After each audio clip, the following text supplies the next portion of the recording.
In the high-stakes, deeply traditional world of Nippon professional baseball, where hierarchy governs nearly every interaction, what happens when a young player decides to rewrite the unspoken rules of etiquette? Is the bold act of pre-booking your senior for dinner a sign of profound disrespect?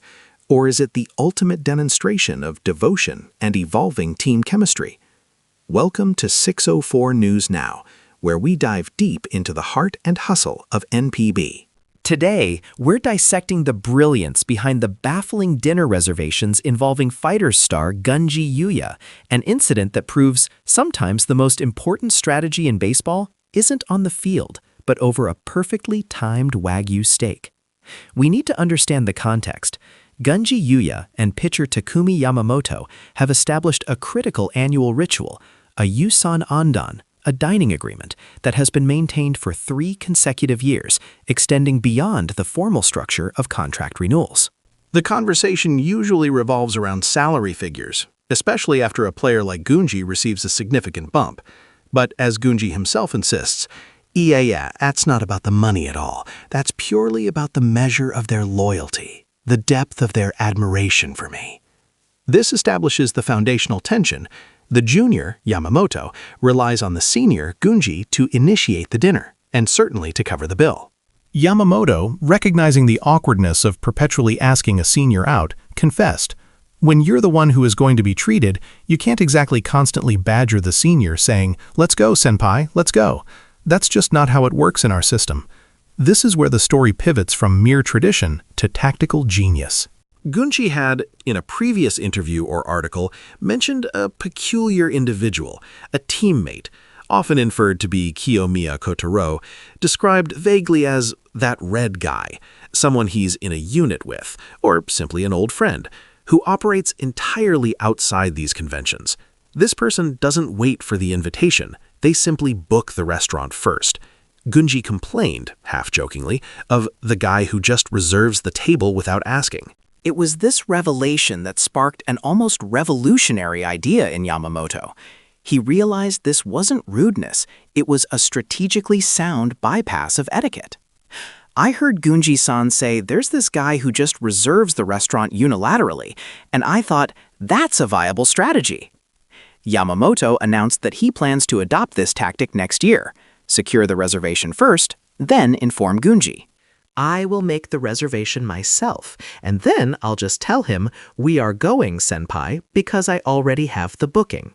The power dynamic instantly shifts. The senior is no longer the initiator, but the obliged guest. It is unavoidable obligation masked as affection, a brilliant form of passive aggression that ensures quality time with the mentor.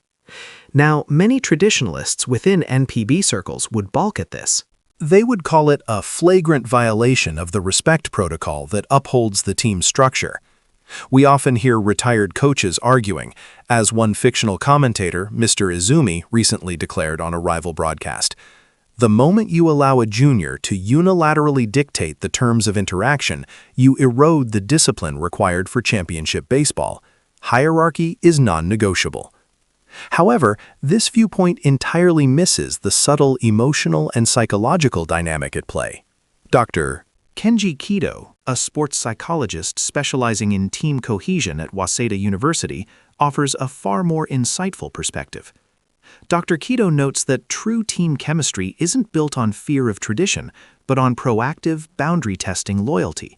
He states, "We analyzed internal metrics across the league, specifically the proactive loyalty score, which measures how often juniors initiate non-mandatory interactions with seniors.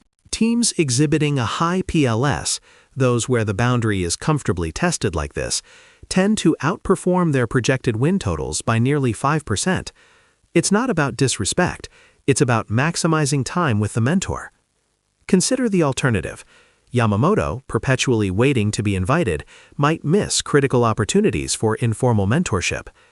Gunji, perhaps busy or forgetting amidst the grueling 143-game season, might let the dinner slip.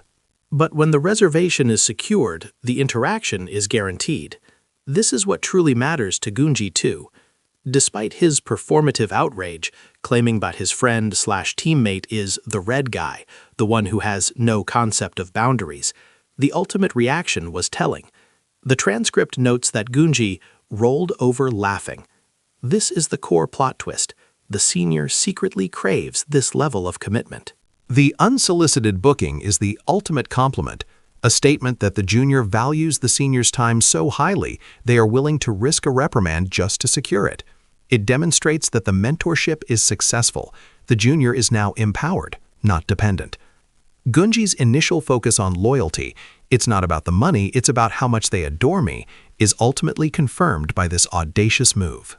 Yamamoto's planned tactic confirms his devotion, ensuring that the Yusan Ondan continues, not out of obligation, but out of necessity, driven by the Kohai's initiative. This incident, seemingly minor, signals a subtle but profound evolution in NPB culture, moving from passive respect to proactive strategic bonding, proving that the deepest connections are often formed when someone is brave enough to make the reservation first. This story isn't just about dinner. It's about the silent evolution of NPB culture, where respect is demonstrated through action, even if that action involves a daring pre-booked reservation. We want to know, how would you approach a senpai like Gunji? Drop your comments below, and if you found this deep dive into the fighter's psyche illuminating, please hit that like button, share this with fellow baseball fanatics, and subscribe to 604 News Now for more elite NPB analysis.